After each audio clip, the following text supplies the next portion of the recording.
눈보라가 몰아치는 엄동설 안에 단벌옷만 입고 쫓겨난 어린 도련님이 계셨습니다. 아버지는 돌아가시고 재산에 눈먼 계모는 아이를 죽음의 문턱으로 밀어 넣었지요.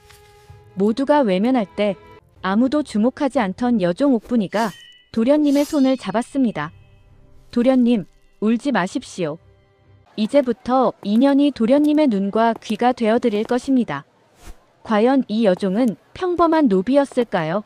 아니면 하늘이 보낸 수호신이었을까요? 천대를 견디며 칼날을 갈아온 여종의 무서운 지혜, 그 소름 끼치는 복수극이 지금 시작됩니다. 영상 시청 전에 구독과 좋아요 부탁드립니다. 사랑해요. 한때 한양 땅에서 윤판서 댁이라 하면 모르는 이가 없었답니다. 대대로 청렴하고 강직한 가풍으로 임금의 총애를 받던 곳이었지요.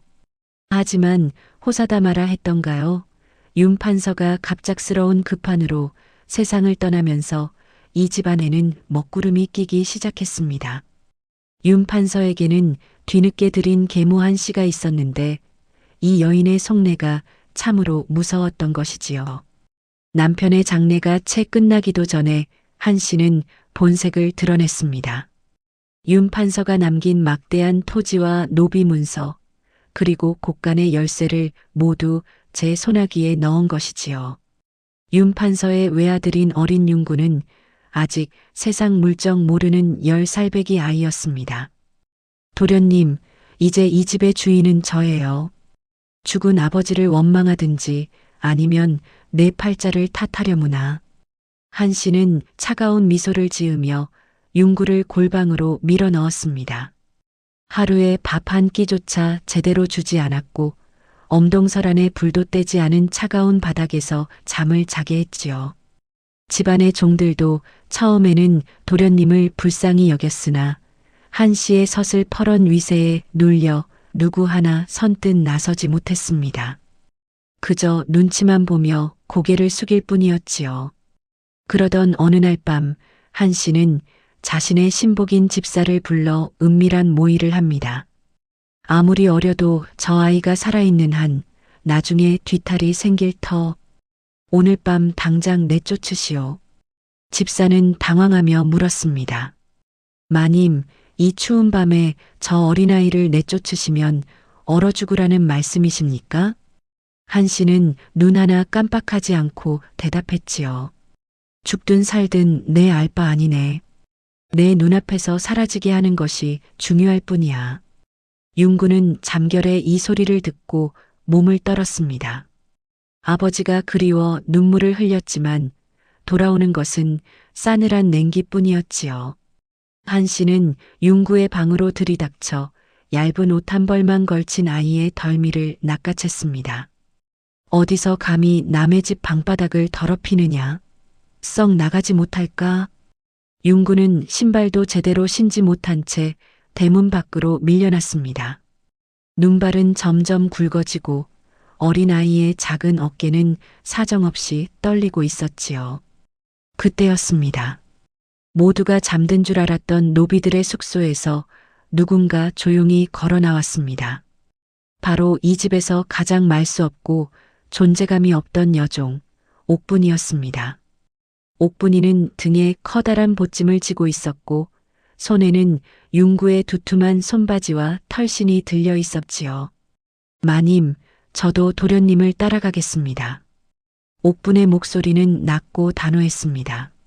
한 씨는 비웃으며 말했습니다. 그래, 너 같은 청것이 저 죽어가는 아이를 따라가서 뭘 하겠느냐? 가려거든 내 목숨도 내놓고 가거라. 옥분이는 대답 대신 윤구의 앞에 무릎을 꿇고 정중히 털신을 신겨주었습니다. 도련님, 이제 걱정 마십시오.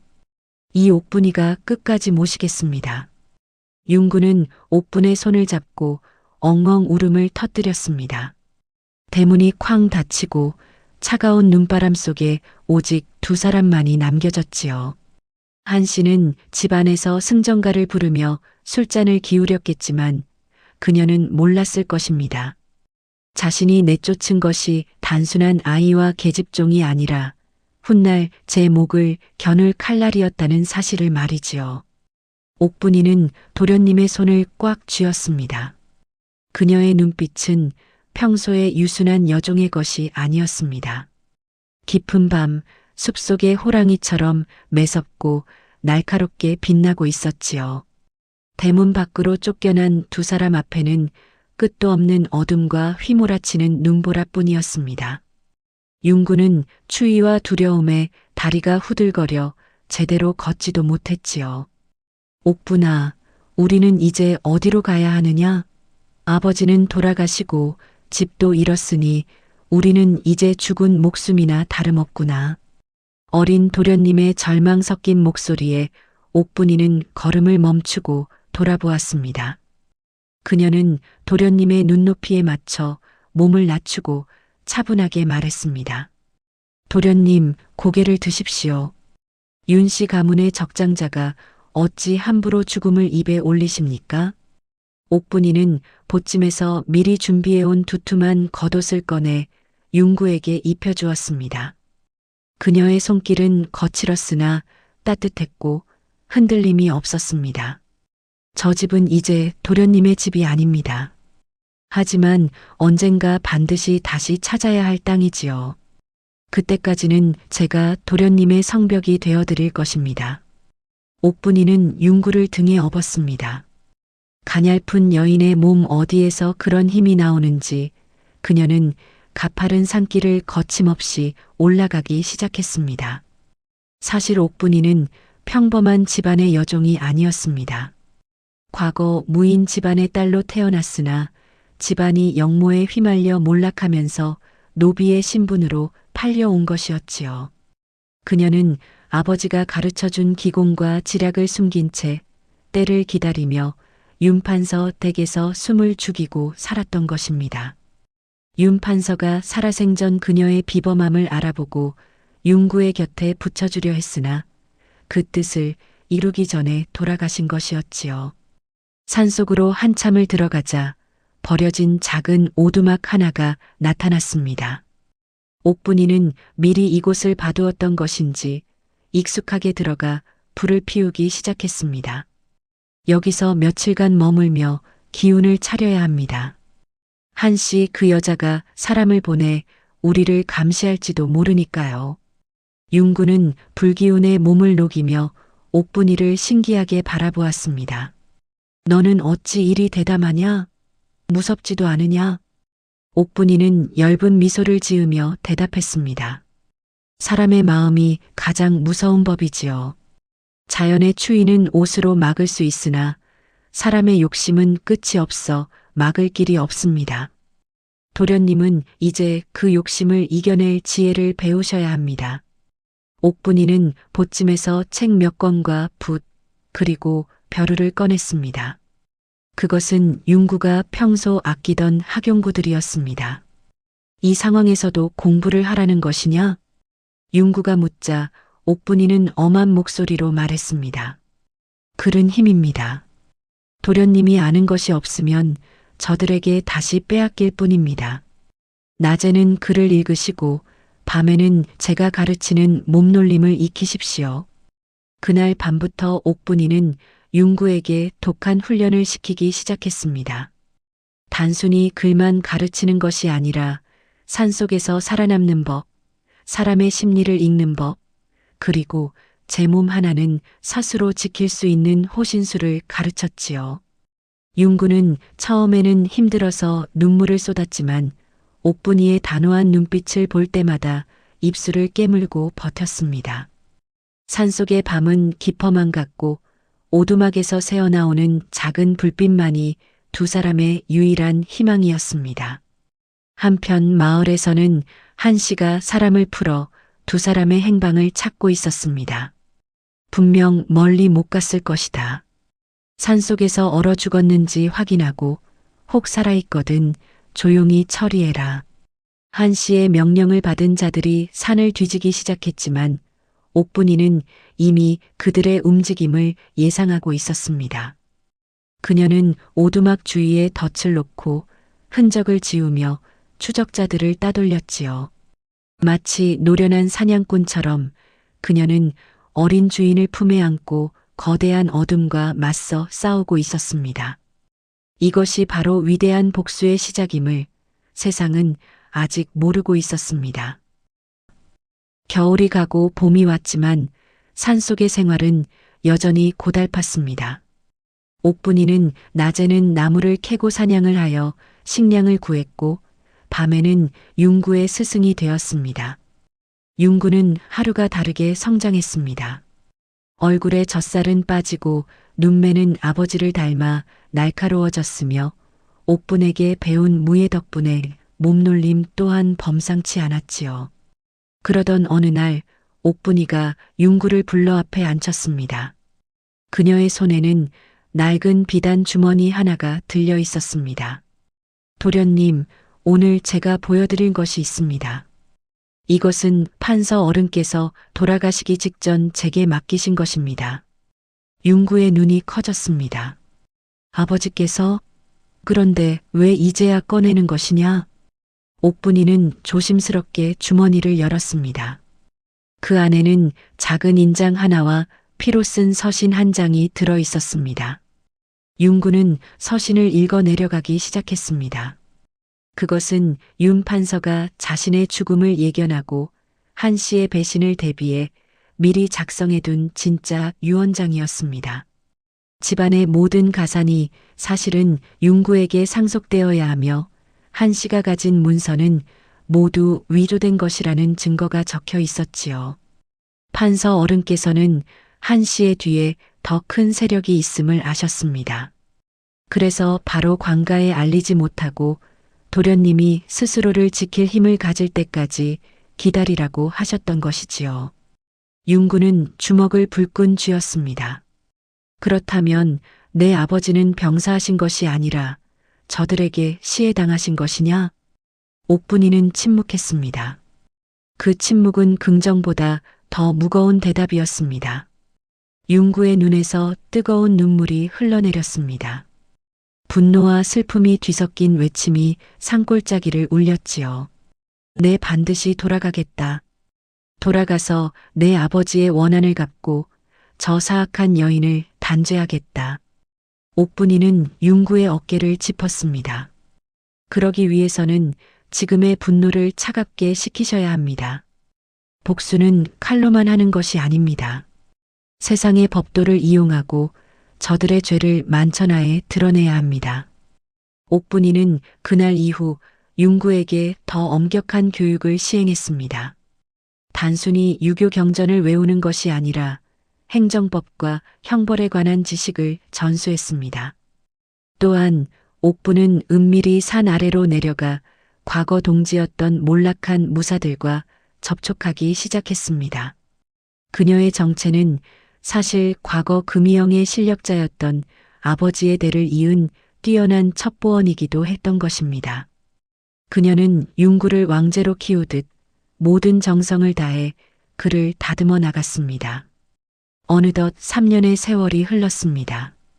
융구는 13살의 나이에 이미 성인 못지않은 기계와 지식을 갖추게 되었습니다. 옥분이는 이제 때가 되었음을 직감했습니다. 도련님, 이제 우리는 한양으로 갑니다. 하지만 융구라는 이름은 버리셔야 합니다. 옥분이는 융구에게 새로운 이름을 지어주었습니다. 세상을 밝히는 등불이 되라는 의미의 소강이었습니다. 두 사람은 오두막을 태워 흔적을 없애고 산을 내려왔습니다. 눈물 흘리며 쫓겨났던 그 길을 이제는 비장한 각오를 품고 다시 걷기 시작한 것이지요. 한양 땅에 도착했을 때 윤판서 댁은 예전보다 더 화려해져 있었습니다. 한 씨는 권세가들과 결탁하여 권력을 휘두르고 있었고 마을 사람들은 그녀의 악명의 치를 떨고 있었습니다. 융구와 옥분이는 거지 차림으로 변장하고 그 집 앞을 지났습니다. 대문 안에서 들려오는 풍악 소리와 한 씨의 웃음소리를 들으며 융구는 입술을 깨물었습니다. 옥분이가 나직하게 속삭였습니다.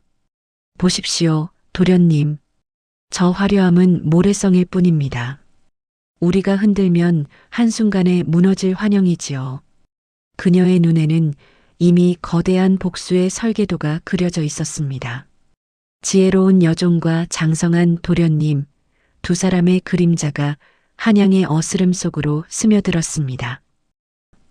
세월은 흐르는 물과 같아서 눈 깜짝할 사이에 7년이라는 시간이 훌쩍 지나갔답니다.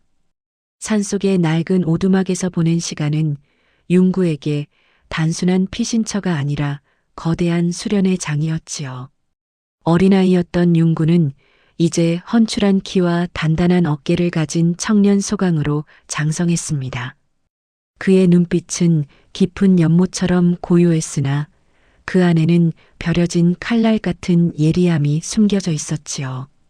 옥분이는 그동안 한시도 쉬지 않고 소강을 몰아세웠습니다. 낮에는 밭을 일구고 사냥을 하며 생계를 꾸리는 법을 가르쳤고 밤에는 등잔불 아래서 사서삼경과 병법서를 외우게 했지요. 소강 도련님, 글을 읽는 목적은 출세가 아닙니다. 사람의 도리를 알고 악인의 꾀를 꿰뚫어 보기 위함입니다. 옥분이는 소강이 나태해질 때마다 죽비로 바닥을 치며 호통을 쳤습니다. 하지만 그 호통 뒤에는 언제나 도련님을 향한 깊은 정과 충심이 서려 있었지요. 소강은 옥분이의 가르침을 스펀지가 물을 흡수하듯 빨아들였습니다. 그는 이제 웬만한 무사들을 제압할 수 있는 검술과 인류 선비들도 혀를 내두를 정도의 문장력을 갖추게 되었답니다. 그러던 어느 달 밝은 밤, 소강은 옥분이의 뒤를 쫓아 산 정상에 올랐습니다. 그곳에서 옥분이는 허공을 향해 소리 없이 검을 휘두르고 있었지요. 그녀의 움직임은 마치 한 마리의 학이 춤을 추는 듯 우아하면서도 공기를 가르는 소리는 천둥처럼 묵직했습니다. 소강은 그제야 옥분이의 진짜 정체에 대해 다시금 의문을 품게 되었습니다. 옥분아, 너는 대체 누구냐? 평범한 여종의 몸놀림이 어찌 이리 서늘할 수 있단 말이냐? 검을 멈춘 옥분이는 가쁜 숨을 몰아쉬며 소강을 돌아보았습니다. 달빛 아래 비친 그녀의 얼굴에는 평소의 인자함 대신 서늘한 슬픔이 감돌고 있었지요. 이제는 말씀드릴 때가 된 것 같습니다. 제 아버지는 한때 대궐을 지키던 금이영의 대장이셨습니다. 소강은 깜짝 놀라 뒤로 물러섰습니다. 금이영 대장이라면 정삼품 이상의 고위 관직이 아니냐? 그런데 어찌하여 노비의 신분이 되었단 말이냐? 옥분이는 씁쓸하게 웃으며 말을 이어갔습니다. 간신들의 모함에 휘말려 집안이 멸문지화를 당했습니다. 아버지는 처형되셨고 저는 관노비가 되어 떠돌다 윤판서 어른의 눈에 띄어 구제된 것이지요. 그녀는 윤판서가 자신의 가문이 억울하게 몰락했음을 알고 비밀리에 자신을 거두어 주었다고 말했습니다. 판서 어른께서는 언젠가 제 아버지의 원통함을 풀어줄 사람이 도련님이 될 것이라 믿으셨습니다. 그래서 저에게 도련님을 목숨 바쳐 지키라 명하신 것입니다. 소강은 그 말을 듣고 가슴이 미어지는 것 같았습니다. 자신이 겪은 고통보다 옥분이가 견뎌온 세월의 무게가 훨씬 더 무겁게 느껴졌기 때문이지요. 옥분아, 내가 반드시 너의 한도 풀어주겠다. 우리 아버지의 명예와 너의 신분을 반드시 되찾아줄 것이다. 두 사람은 서로의 눈을 바라보며 굳은 약조를 나누었습니다. 이것은 단순한 주인과 종의 약속이 아니라 같은 상처를 가진 동지들의 맹세였답니다. 옥분이는 보찜 속에 깊이 숨겨두었던 낡은 비단 보자기 하나를 소강에게 건넸습니다. 그 안에는 옥분이의 아버지가 쓰던 가보인 단검 한 자루가 들어 있었지요. 이것으로 소인과 도련님의 앞날에 닥칠 어둠을 베어내십시오. 소강은 그 단검을 허리춤에 차며 고개를 끄덕였습니다. 이제 두 사람은 산을 내려갈 준비를 마쳤습니다. 한양으로 향하는 길은 멀고도 험하겠지만 그들의 가슴 속에는 불타오르는 복수의 의지가 활활 타오르고 있었지요. 인간의 욕망에 의해 버려졌던 소년이 이제는 정의를 실현할 장부가 되어 세상 밖으로 나갈 시간이 된 것입니다. 드디어 소강과 옥분이는 7년 만에 산을 내려와 한양 땅을 밟았습니다. 한양은 예전보다 더 화려해 보였지만 소강의 눈에는 그 화려함 속에 감춰진 썩은 냄새가 진동하는 듯 했지요. 두 사람은 정체를 숨기기 위해 남루한 옷차림을 하고 시장통 작은 주막에 자리를 잡았습니다. 옥분이는 은밀하게 정보를 수집하기 시작했습니다. 도련님, 한씨 그 여자가 이제는 궁궐의 실세와 손을 잡고 매관매직을 일삼고 있다고 합니다. 소강은 찻잔을 쥐고 있는 손에 힘을 주었습니다. 아버지가 평생을 바쳐 지켜온 가문의 명예를 그 여자가 진흙탕에 처박고 있구나. 옥분이는 소강의 분노를 다독이며 말했습니다. 급하게 서둘러서는 안 됩니다. 곧 있으면 나라의 인재를 뽑는 과거 시험이 열립니다. 도련님은 실력으로 정점에 올라 임금님 앞에 당당히 서야 합니다. 과거 시험 당일 소강은 수많은 유생 사이에서 당당히 시험장에 들어섰습니다. 그의 주변에는 돈으로 시험지를 사거나 미리 답안을 입수한 권세가의 자제들이 거드름을 피우고 있었지요. 하지만 소강은 눈을 감고 정신을 집중했습니다. 시험 주제가 발표되자 소강의 붓끝은 춤을 추듯 종이 위를 누비기 시작했습니다. 그는 단순히 학문을 나열한 것이 아니라 현재 나라의 부패를 꼬집고 백성들의 고통을 대변하는 진심 어린 문장을 써내려갔습니다. 시험관들은 소강의 답안지를 보고 경악을 금치 못했습니다. 이런 문장은 내 평생 처음 본다. 필력이 예리하고 기계가 하늘을 찌르는구나. 결과는 당연히 소강의 장원 급제였습니다. 한양 땅이 발칵 뒤집혔습니다. 어디서 나타났는지 모를 무명의 청년이 압도적인 실력으로 장원을 차지했으니 말이지요. 임금은 직접 소강을 불러 치하하며 어사화를 하사했습니다. 그대의 글에는 백성을 사랑하는 마음과 불의를 참지 못하는 서슬 퍼런 기운이 담겨 있도다. 내 그대에게 특별한 직책을 맡기겠노라. 소강은 고개를 숙여 감사를 표했으나 속으로는 차가운 미소를 지었습니다. 드디어 합법적으로 한씨의 죄를 물을 수 있는 권력을 손에 쥔 것이지요. 하지만 한씨 역시 만만한 인물이 아니었습니다. 그녀는 새로 급제한 소강이 누군지 탐색하기 위해 자객을 보냈습니다. 그날 밤 소강의 숙소로 복면을 쓴 자객들이 침입했습니다. 하지만 소강은 잠자리에 들지 않고 그들을 기다리고 있었지요. 어둠 속에서 번뜩이는 칼날이 소강의 목을 겨냥했지만 소강은 옥분에게 배운 기공으로 가볍게 피했습니다. 누구의 사주를 받고 왔느냐? 한씨 그 여자의 개들이냐? 자객들은 대답 대신 공격을 이어갔으나 소강의 단검에 추풍낙엽처럼 쓰러졌습니다. 그때 어둠 속에서 옥분이가 나타나 남은 자객의 혀를 눌러 제압했습니다. 도련님, 벌써 저들이 움직이기 시작했습니다. 우리의 정체가 탄로나는 것은 시간 문제입니다. 소강은 쓰러진 자객의 옷에서 한씨 가문의 문장이 새겨진 패를 발견했습니다. 오히려 잘 되었다. 이것이 첫 번째 증거가 될 것이다. 소강은 임금에게 청하여 자신의 고향인 그곳의 암행어사로 자처했습니다. 정체를 숨기고 고향으로 돌아가는 길, 소강의 가슴은 복잡한 감정으로 소용돌이쳤습니다.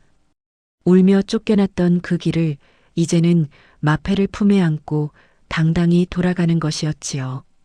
과연 한씨는 어떤 모습으로 자신을 기다리고 있을지 소강의 눈빛에는 서늘한 살기가 감돌았습니다.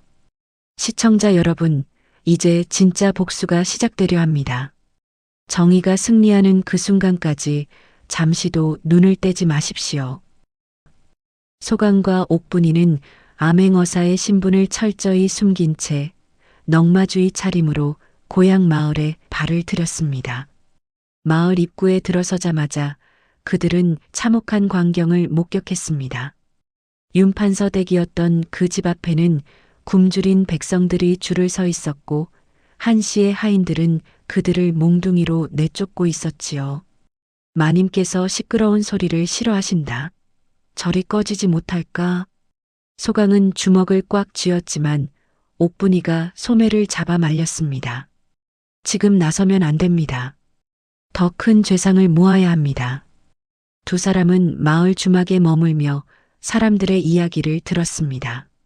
한 씨는 윤 판서의 재산을 가로챈 것도 모자라 주변 농토를 강제로 몰수하고 고리대금을 통해 백성들을 노예처럼 부리고 있었습니다.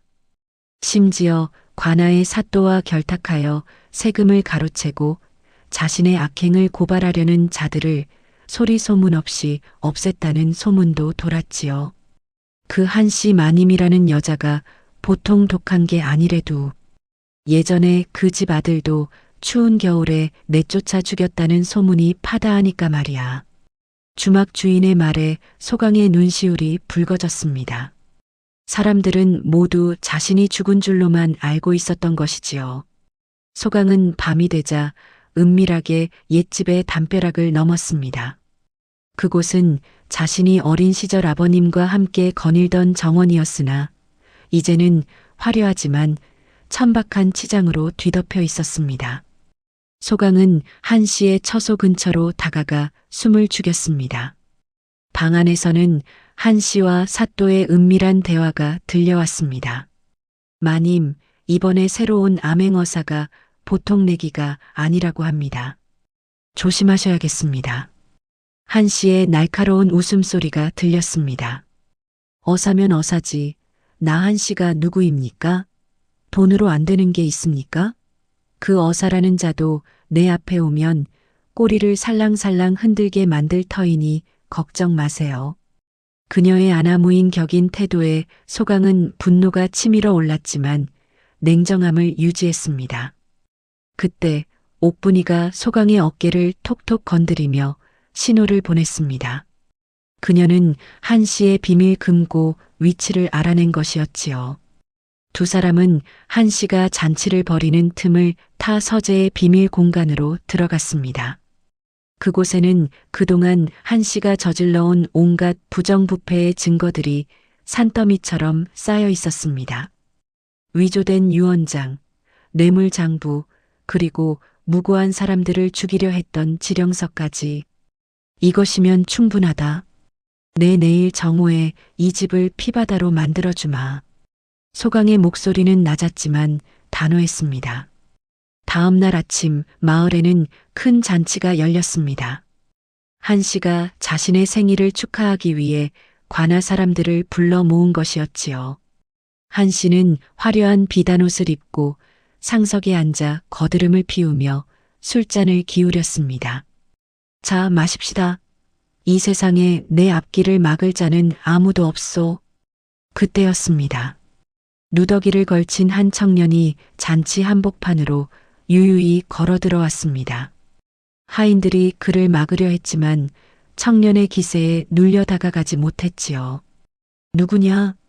어디서 이런 미천한 자가 내 잔치에 찬물을 끼얹느냐? 한 씨가 소리를 지르자 소강이 천천히 고개를 들었습니다. 그리고 그녀의 눈을 똑바로 쳐다보며 말했습니다. 어머니, 7년 만에 뵙습니다.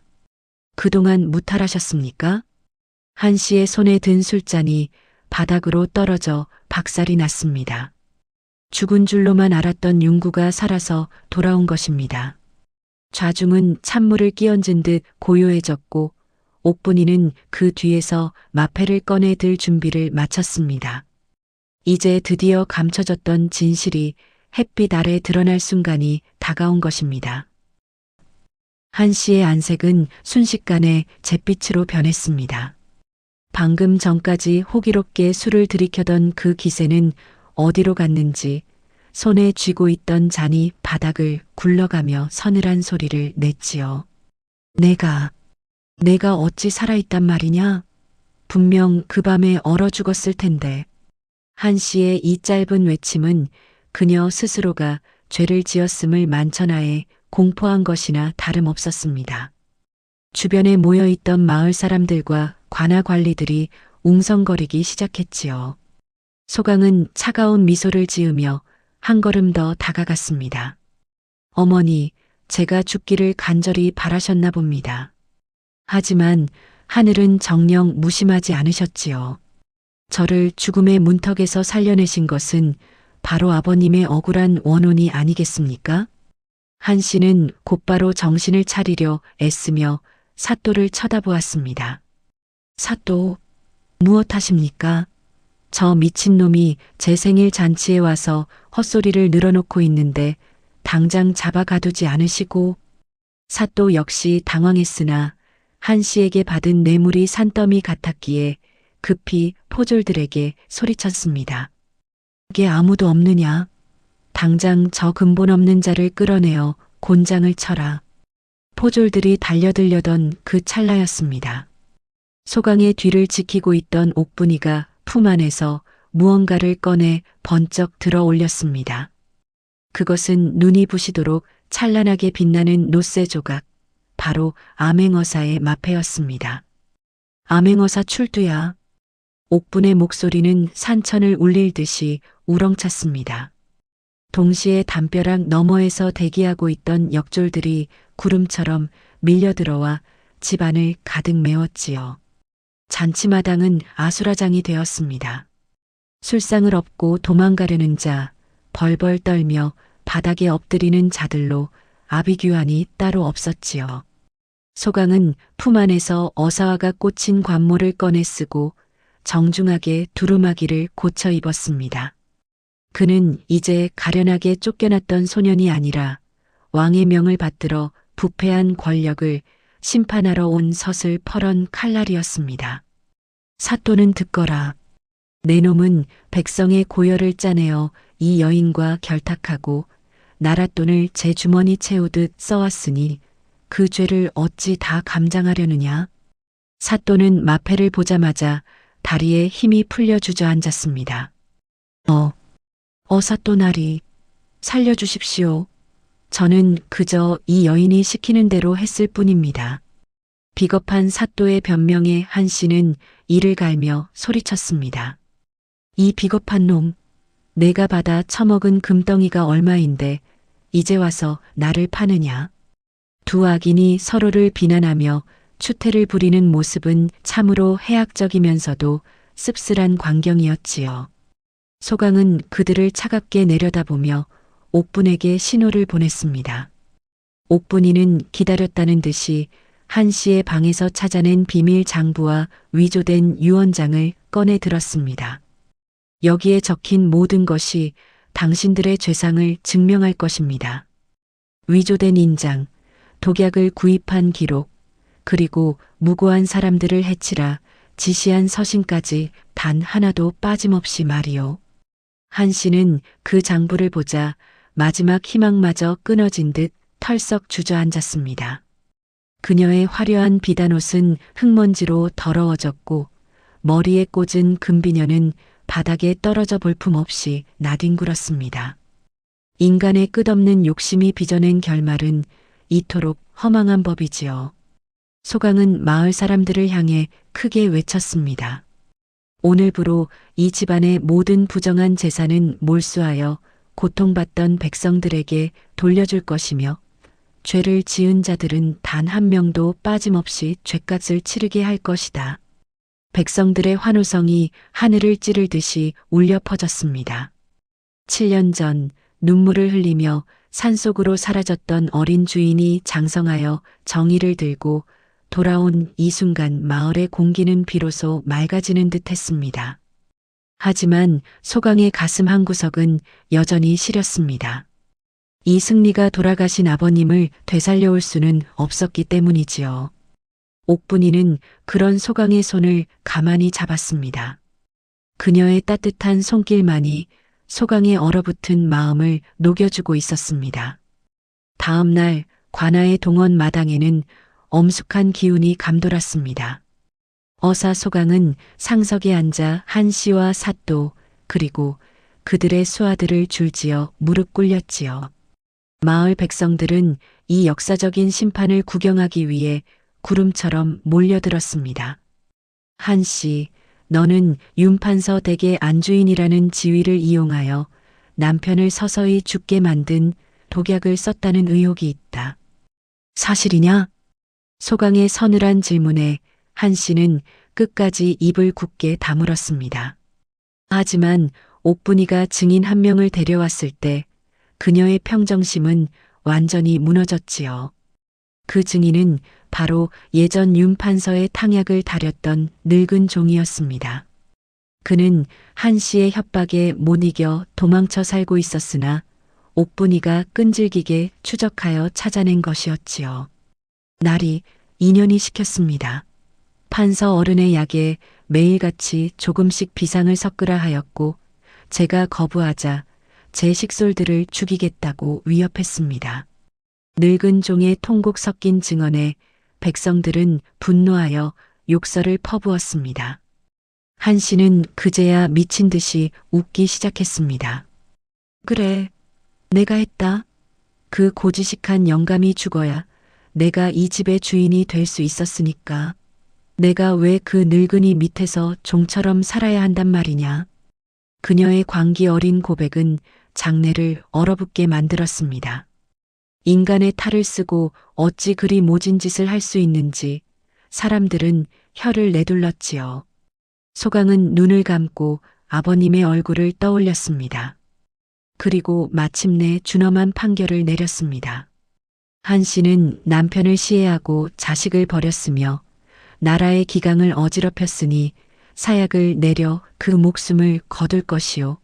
가사는 몰수한다.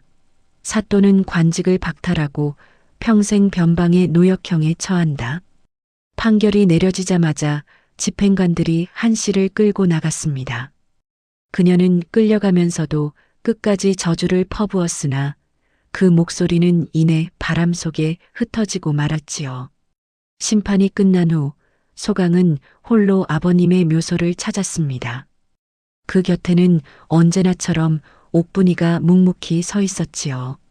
소강은 묘소 앞에 장원급제 때 받은 어사화와 아버님의 유품인 인장을 내려놓았습니다. 아버지, 이제야 원한을 풀어드렸습니다. 이제 편히 쉬십시오. 소강의 눈에서 참아왔던 뜨거운 눈물이 쏟아졌습니다. 옥분이는 소강의 곁에 다가와 조용히 무릎을 꿇고 절을 올렸습니다. 판서 어른 약조를 지켰습니다. 도련님을 훌륭한 장부로 키워냈으니 이제 소인의 소임도 다한 듯합니다. 그녀의 목소리에는 깊은 안도감과 함께 알 수 없는 쓸쓸함이 묻어 있었습니다. 소강은 옥분이를 일으켜 세우며 그녀의 눈을 똑바로 바라보았습니다. 옥분아, 이제 너의 신분도 되찾아 줄 것이다. 내 아버님의 명예를 회복하기 위해 내가 임금님께 상소문을 올렸다. 옥분이는 깜짝 놀라 고개를 들었습니다. 소강은 미소를 지으며 말을 이어갔습니다. 너는 더 이상 여종이 아니다. 몰락한 무가의 딸도 아니다. 너는 나를 살린 스승이자 내 생의 유일한 동반자다. 소강은 옥분이의 손을 꽉 잡았습니다. 그의 손은 예전 산속에서 옥분이의 손을 잡고 울던 어린아이의 손이 아니었습니다. 이제는 한 여인을 지켜줄 수 있는 든든한 사내의 손이었지요. 두 사람은 노을 지는 묘역을 뒤로하고 천천히 길을 내려왔습니다. 복수는 끝났고 이제 새로운 삶이 그들 앞에 펼쳐지고 있었지요. 백성들은 돌아온 주인과 그를 지킨 여인의 이야기를 노래로 만들어 부르기 시작했습니다. 어둠이 가고 빛이 찾아온 이 마을에 두 사람의 전설은 영원히 남게 될 것입니다. 한 씨에 대한 처결이 끝나고 마을에는 평화가 찾아왔지만 소강에게는 아직 풀어야 할 마지막 숙제가 남아 있었답니다. 그것은 바로 7년이라는 긴 세월 동안 자신의 그림자가 되어준 옥분이의 한을 풀어주는 일이었지요. 소강은 한양에서 가져온 어사 직인을 찍어 임금님께 올릴 상소문을 밤새도록 써내려갔습니다. 그 상소문에는 옥분이의 아버지인 최 장군이 억울하게 영모로 몰렸던 사건의 진실이 낱낱이 기록되어 있었지요. 옥분아, 이제 너의 아버님께서도 저 세상에서 눈을 감으실 수 있을 것이다. 소강의 말에 옥분이는 찻잔을 든 손을 파르르 떨었습니다. 그녀는 평생을 천한 종의 신분으로 살면서도 단 한 번도 자신의 출신을 원망한 적이 없었지요. 오로지 아버님의 명예를 되찾고 자신을 거두어준 윤판서 댁의 도련님을 지키는 것만이 삶의 목적이었으니까요. 며칠 뒤 한양에서 임금님의 정가를 든 전령이 마을에 도착했습니다. 온 마을 사람들이 숨을 죽이고 지켜보는 가운데 소강은 마당에 멍석을 깔고 명을 받들 준비를 했습니다. 임금님께서 교지를 내리셨다. 과거 금이영 대장 최성국은 간신들의 모함에 빠졌음이 명백히 드러났으니 그의 관직을 복구하고 가문의 명예를 회복시키노라. 이 한 문장이 들리는 순간 옥분이는 바닥에 엎드려 소리 없이 오열하기 시작했습니다. 그녀의 어깨가 들썩일 때마다 7년간 쌓여온 서러움과 고통이 눈물이 되어 쏟아져 나왔지요. 교지에는 또한 옥분이에게 정경 부인의 버금가는 특별한 칭호를 내리고 몰락했던 최씨 가문의 토지를 돌려준다는 내용도 포함되어 있었습니다. 소강은 옥분이의 곁으로 다가가 그녀를 조심스럽게 일으켜 세웠습니다. 이제 너는 더 이상 여종 옥분이가 아니다. 대장부 최성국의 귀한 딸 최옥분이다. 마을 사람들은 감동적인 광경에 박수를 치며 축하해 주었습니다. 하지만 여기서 끝이 아니었습니다. 소강은 마을 사람들에게 한 가지 놀라운 사실을 더 발표했지요. 사실 옥분이가 산속에서 소강에게 가르쳤던 무예와 지략은 단순히 아버지에게 배운 것이 아니었습니다. 최 장군은 살아생전 임금의 비밀 조직인 바람의 파수꾼의 수장이었고 옥분이는 그 조직의 마지막 계승자였던 것이지요. 그녀가 윤판서 댁으로 들어갔던 것도 사실은 임금의 명을 받아 청렴한 관리였던 윤판서를 보호하기 위함이었습니다.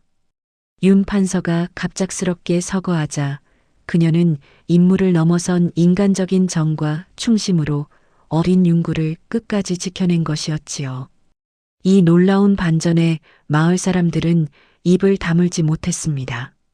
지혜로운 여종인 줄만 알았던 그녀가 사실은 나라를 지키는 비밀스러운 수호자였다니 참으로 기가 막힌 이야기가 아니겠습니까?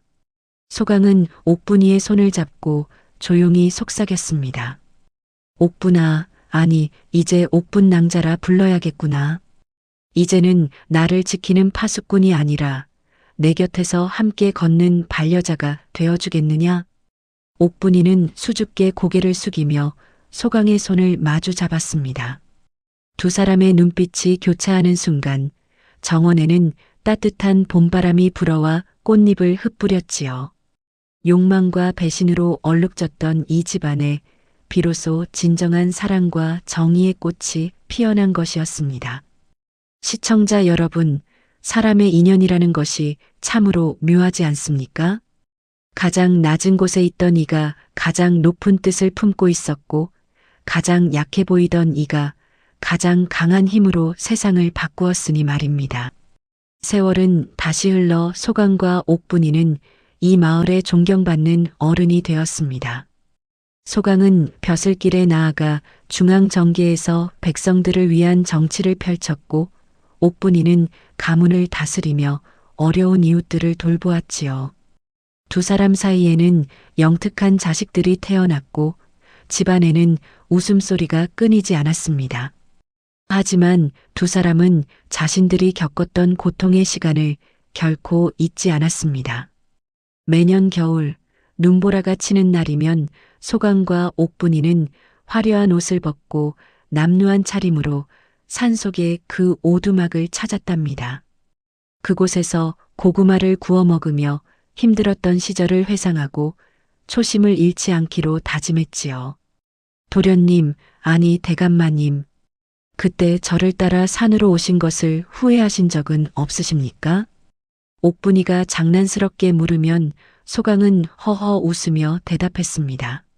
내 평생 가장 잘한 일이 그날 내 손을 잡고 대문을 나선 것이라네. 자네가 없었다면 나는 이미 그 겨울밤에 한 줌의 흙이 되었을 테니까. 마을에는 이들의 이야기가 전설처럼 내려오게 되었습니다. 계모에게 쫓겨난 어린 도련님과 그를 지킨 지혜로운 여종의 이야기는 아이들의 자장가가 되었고 젊은이들에게는 신의와 정의를 가르치는 교과서가 되었지요. 심지어 임금님께서도 이들의 충심과 사랑에 감복하여 마을 입구에 커다란 효열문을 세워주셨답니다. 그 문에는 지혜로운 마음이 세상을 밝히고 변치 않는 충심이 가문을 일으킨다는 글귀가 새겨져 있었습니다. 한편 한 씨와 결탁했던 무리들은 세월이 흘러도 그 죄의 대가를 치러야 했습니다.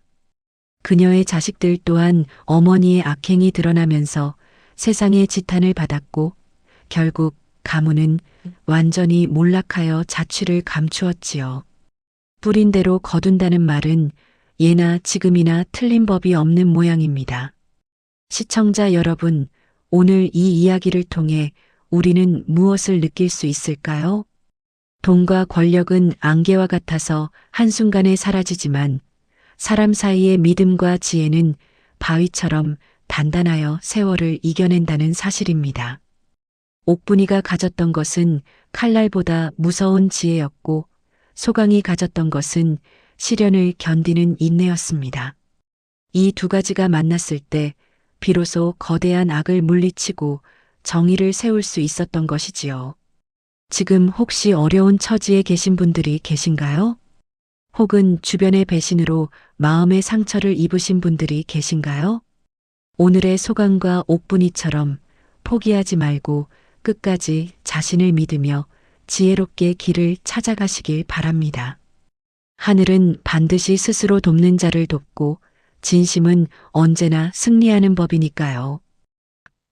시청자 여러분, 오늘 들려드린 계모에게 쫓겨난 도련님과 지혜로운 여종의 이야기 어떻게 들으셨습니까?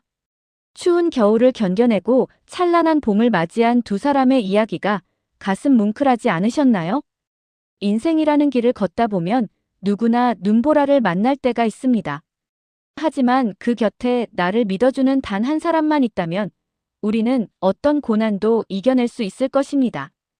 여러분의 곁에도 옥분이 같은 소중한 인연이 함께하기를 진심으로 기원합니다.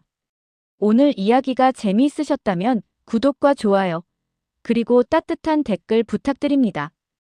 여러분의 응원은 이 바람소리꾼이 더 좋은 이야기를 찾아오는 큰 힘이 됩니다.